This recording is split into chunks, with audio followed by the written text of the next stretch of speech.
Bharat Pakistan match 6 वेळा आपल्यासोबत झालेलं युद्ध आणि त्या युद्धात बाप तो बाप रहेगा हे सिद्ध करणारा आपला देश.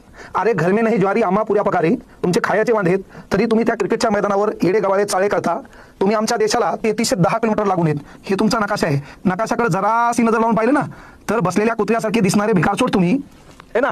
तुमच्या बाजूला इथं गुजरात आहे, इथं राजस्थान आहे, इथं पंजाब आहे, जम्मू काश्मीर आहे. जरासा आमचा महाराष्ट्र तुमच्या बाजूला पाहिजे होता. धुरे करू करू तुमचा कार्यक्रम केला असता. कळलं का? हां, तर बाबा 14 ऑगस्ट 1947ला तुम्ही आमच्यातून निर्माण झालेत आणि जो निर्माण होता है वो खतम भी होता है. जन्म है म्हणजे मृत्यू है. आम्ही आधी अनंत काळापासून आहोत आणि जगाला माहिती आहे आमच्यापासून तुम्ही निर्माण झालात म्हणजे आम्ही तुमचे बाप आहेत. राहिली गोष्ट हा मॅच होता, ट्रॉफी, खेळाडू, चॅम्पियनशिप नो मॅटर. पण भारतातल्या कुठल्याही गोरगरीब नागरिकांनी आणखी पैलगाम विसरलेला नाहीये. 26 विनाकारण पर्यटकांना तुम्ही मारलं. मारताना त्या क्रिकेटच्या ग्राउंडवर खेळाडू या नात्यानं भिकार सोटांनो तुम्ही त्या बंदुकीचं त्या राफेलचं समर्थन करता. याचा अर्थ तुमच्यात माच किती आहे. आणि मला खेळाडू नाही प्रश्न आहे की सध्या महाराष्ट्र आणि त्याच्यात आता आमचा मराठवाडा ओला चिंबा आहे. शेतातलं घरातलं सर्व होऊन गेलंय.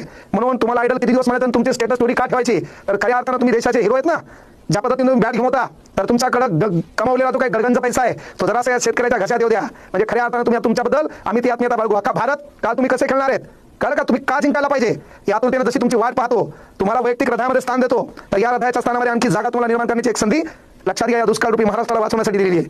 त्यासाठी तुम्ही सध्या कामाला पडणं गरजेचं आहे. आणि म्हणून मी नेहमी म्हणत असतो अरे क्रिकेटमध्ये कळलं का हे जे काही खेळाडू आहेत त्यांच्या धावा मोजण्यापेक्षा काय करतात आपल्या बापानं आवता मागा मारलेल्या चक्रा मोजणं काळाची गरज आहे. पण असो ह्या मॅचकडे जर असं पाहिलं तर काही गोष्टी लक्षात येतील. हा मॅच आपण जिंकलाय आणि शेवटी विजेता जिंकण संकट हे भारताच्या 7व्या शतकापासून 5वीला आपण दिलेत. पण काय होतं माहिती का या पाकिस्तानचं झालं काय माहिती का. मेन गोष्ट तुमचा कार्यक्रम असा केला आम्ही अभ्यास केला तुम्ही शर्माचा पण आम्ही पेपर पाठविला वर्माचा.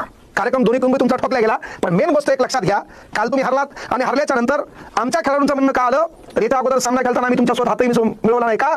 नाही वाटलं आमच्या बाबासाहेबांच्या घटनेमध्ये कलम 19 सांगते अभिव्यक्ती स्वातंत्र्य. आम्हाला नाही पटलं तुमच्या हाताला हात मिळवणं. तुमच्या हाताला खरूज होती नाही पटलं. पण त्याच्यानंतर मॅच जिंकल्याच्या नंतर जर तुमच्या खेळाडू तुमच्या देशामधले काही भिकारचोट आतंकी हल्ल्याचं समर्थन करत असाल तर तुमच्या हाताला आम्ही ट्रॉफी घ्यावी. आणि त्याच्यात तू म्हणतो की भारत जिंकलाय तर मग त्यांनी ट्रॉफी दाखवावी.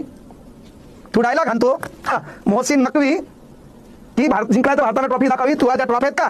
असे आमच्या स्पोर्टच्या दुकानात गडगंज पडल्या माझ्या घरी 10-15 आहेत आणि आम्ही 8 वेळा जिंकलेल्या ट्रॉफी आमच्याकडे 9वी तुझ्याकडे. आणखी तुला एखाद 2 जगाला पाहायला दाखवायचे असेल तर आमच्या घेऊन जाय कळलं का. तसे आमच्या गावाकडे खेड्यात ठेवलेल्या मॅचमध्ये तेवढ्या ट्रॉफ्या वाटतात. आमच्या इथं चाल्या कुस्तीच्या मॅचमध्ये बहुत चांदी जिंकत असते. तो आमचा काय नाद करायला आमचे भांडणं धुऱ्यासाठी आहे. शेती विकू पण धुरा जागीच त्याचं नाव भारत आहे. हा मग तुम्ही तसं केल्यावर बुमराह दाखवलं नाही तुमचं म्हणजे तुमचा सर्व कोण कार्यक्रम ठोकला नाही झुके का नाही साला. आमचा नाद करायचा का. अरे त्या हे जे एशियन क्रिकेट काउन्सिल आहे ना ह्याच्याकडे जेवढा पैसा आहे का